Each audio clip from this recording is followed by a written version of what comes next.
El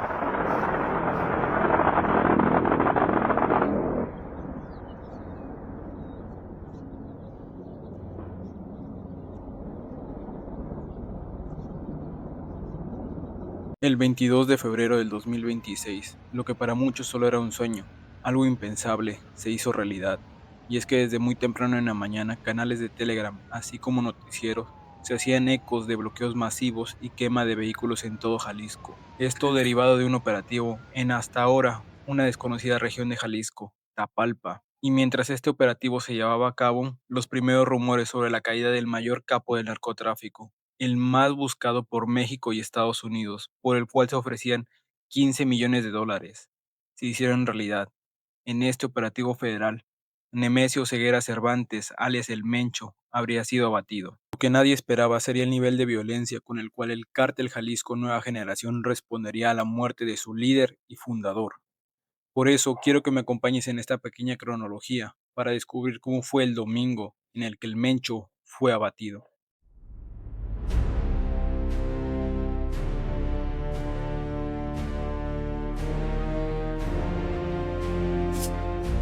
Todo comenzó aproximadamente a las 7 de la mañana, cuando se reportaron sobrevuelos de varios helicópteros de la Fuerza Aérea Mexicana sobre Jalisco, más específicamente sobre la zona de Tapalpa. Esto encendió las alertas, ya que se conoce que este estado es el mayor bastión del cártel Jalisco Nueva Generación. Para este punto, se informaban de varios bloqueos en la zona entre Jalisco y Michoacán. A su vez, se comenzaba a informar que se estaba llevando a cabo un operativo en contra de un alto perfil del cártel Jalisco, aún sin detallar de quién se trataba. En un primer momento se creería que sería la captura de un líder regional más del cártel, pero rápidamente lo que solamente era un operativo en zonas aledañas a Guadalajara se fue extendiendo a muchos municipios.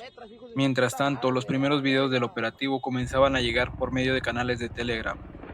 En ellos se puede observar el movimiento de tropas, donde incluso se estaba dando apoyo mediante los helicópteros UH-60 Black Hawk para dar apoyo a las tropas en tierra, los cuales se desplazaban hacia un terreno elevado.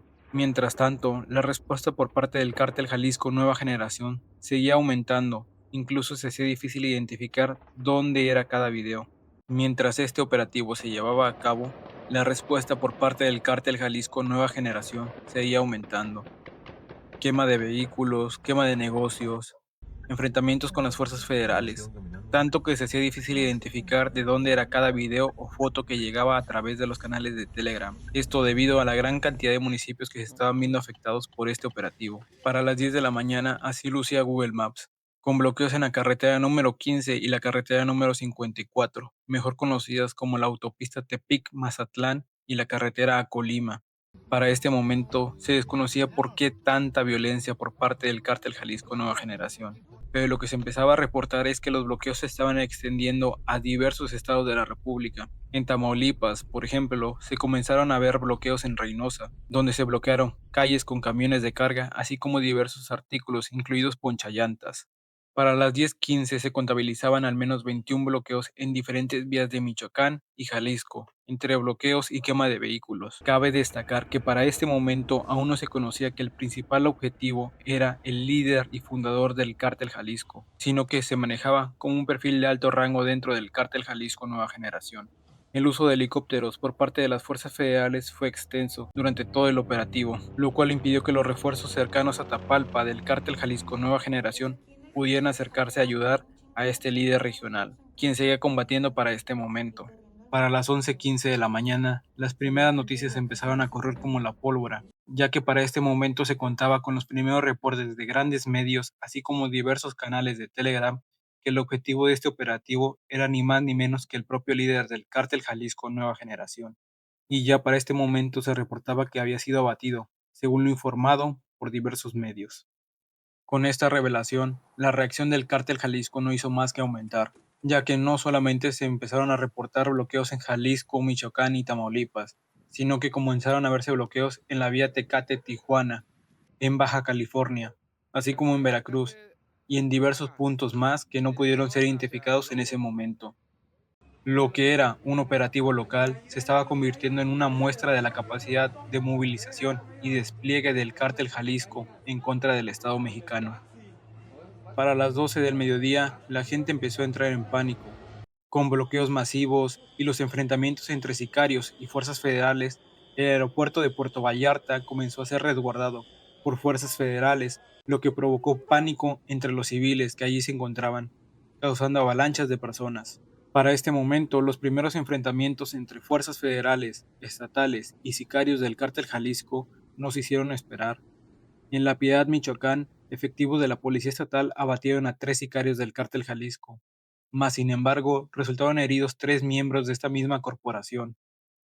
Un hecho importante a destacar fue el ataque con explosivos a la base de la Guardia Nacional en San Juan de los Lagos, Jalisco. Cabe destacar que al momento de realizar este video, no se ha podido identificar con qué fue realizado el ataque, pero los daños no descartan el uso de drones o incluso de lanzacohetes, un medio que el cártel Jalisco ha utilizado en enfrentamientos recientes. Para la una en punto, la respuesta por parte del cártel Jalisco Nueva Generación estaba siendo nacional. Ciudades como Cozumel, Playa del Carmen, Tulum y Cancún, así como carreteras en Puebla y vialidades en Guadalajara, estaban siendo escenario de quema de negocios y de vehículos. Esto con el objetivo de producir caos en la población y mantener a las fuerzas del Estado ocupadas en los bloqueos, los cuales ya afectaban a gran parte del país. Casi a la 1:30 de la tarde, la Secretaría de la Defensa Nacional, mejor conocida como Defensa, lanzó un comunicado informando que, mediante un trabajo conjunto de inteligencia militar, el Centro Nacional de Inteligencia y la Fiscalía General de la República, se había realizado un operativo en el cual inicialmente se detuvo a Rubén N., quien resultó herido y trasladado vía aérea a la Ciudad de México, perdiendo la vida durante el traslado. En el comunicado también se informó la muerte de 4 integrantes del grupo criminal y 3 miembros del ejército resultaron heridos. Algo importante de este documento es que se destacó la participación bilateral de inteligencia con Estados Unidos. También se confirmó que varios helicópteros utilizados como apoyo fueron dañados por fuego de armas ligeras, incluyendo un UH-60 Black Hawk de la Guardia Nacional. A las 2 de la tarde continuaban enfrentamientos, emboscadas, quemas de vehículos y comercios en gran parte del país, el cual estaba sumido en el caos. Se reportó la quema de múltiples negocios en Tuxtla Gutiérrez. En Jalisco, al menos 20 sucursales del Banco del Bienestar fueron incendiadas. En Jamay, La Barranca, se registró una emboscada en contra de una patrulla de la Guardia Nacional, dejando al menos 2 elementos fallecidos y uno más herido. Otra emboscada en San Isidro dejó, según varias fuentes, hasta 6 elementos de la Guardia Nacional muertos. Esto debido a que 2 patrullas de la Guardia Nacional fueron emboscadas por un convoy del Cártel Jalisco con vehículos blindados de manera artesanal. Para las 3 de la Importante. tarde, el ejército intensificó su despliegue de efectivos y vehículos blindados, incluidos varios vehículos de orugas, como los desplegados en Aguascalientes. En paralelo, el cuerpo de Nemesio Oseguera Cervantes llegó vía aérea al Aeropuerto Internacional de la Ciudad de México y fue escoltado a la Fiscalía Especializada en Materia de Delincuencia Organizada, la cual fue blindada por elementos de la Guardia Nacional y policías de la Ciudad de México. Para las 4 de la tarde, el epicentro de los ataques se desplazó a la comunidad del Grullo, en Jalisco, donde se registraron nuevos enfrentamientos con apoyo aéreo de helicópteros. Se reportó por varias fuentes que en este enfrentamiento murió un alto rango también del cártel Jalisco Nueva Generación. Durante el resto de la tarde, los Creerlo. bloqueos y Qué enfrentamientos chingón. continuaron en diversos Uy, puntos del país, Dios incluso afectando a santo. la capital, la Ciudad de México, donde se Dios reportó la quema santo. de vehículos y el Señores, incendio ese de un autobús en la carretera México-Cuernavaca. El recuento de bajas fue cambiando con el paso de las horas. Inicialmente se hablaba de 17 integrantes de las fuerzas federales abatidos, así como 8 miembros del cártel Jalisco Nueva Generación también. Una mujer embarazada de 3 meses falleció lamentablemente en el fuego cruzado, aunque posteriormente en conferencia oficial se informó un saldo definitivo de 25 elementos de la Guardia Nacional muertos, un custodio muerto, un elemento de la Fiscalía de Jalisco muerto y 15 elementos de diversas corporaciones heridos. Así también se informó el fallecimiento de un civil. Del lado del cártel Jalisco Nueva Generación se contabilizaron por lo menos 70 detenidos y 34 abatidos. Algo que quisiera comentar es sobre el por qué tantas bajas entre las fuerzas federales, si en teoría están mejor entrenadas y equipadas que el Cártel Jalisco Nueva Generación. Te pondré ejemplo con el enfrentamiento en San Isidro, Jalisco, donde de manera visual es el punto en el que las fuerzas federales tuvieron más bajas, con un total de 6 bajas confirmadas visualmente.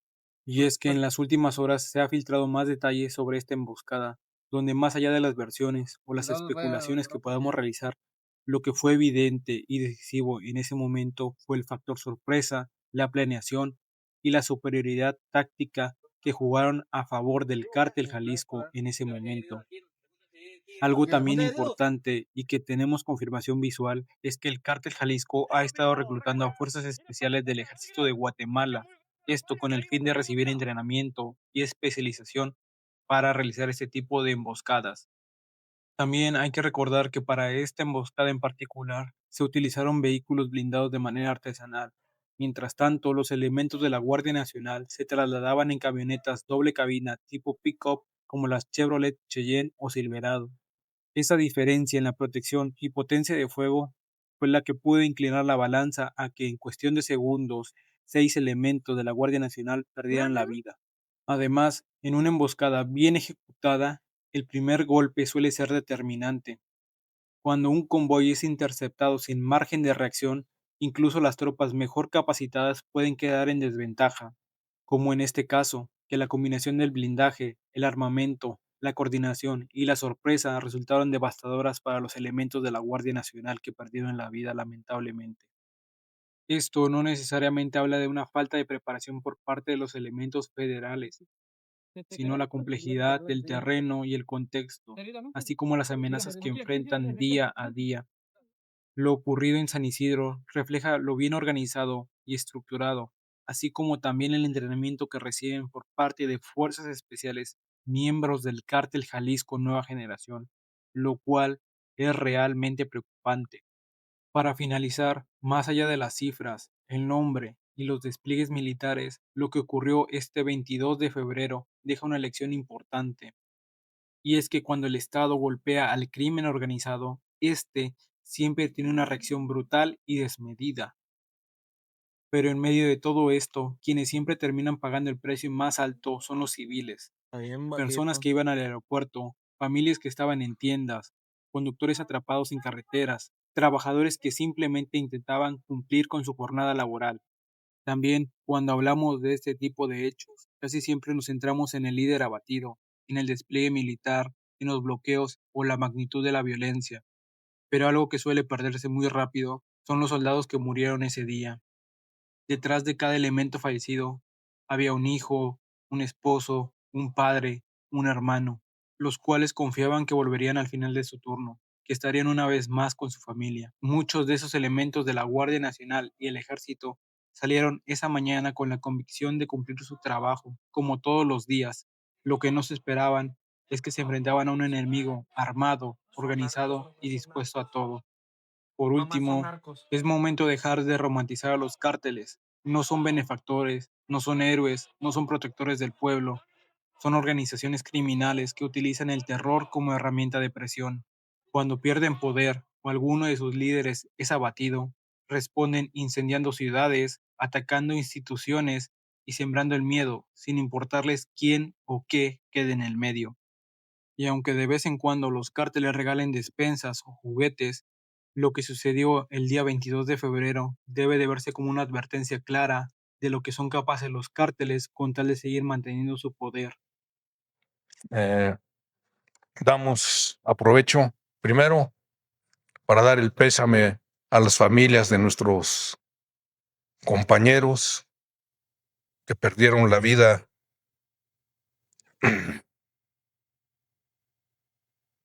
También y un reconocimiento a nuestro personal militar que realizó una operación exitosa. Se puede ver desde muchas ópticas, pero es definitivo que cumplieron su misión. ¿Y qué es lo que se demostró? La fortaleza del Estado mexicano. De eso no hay duda. Gracias.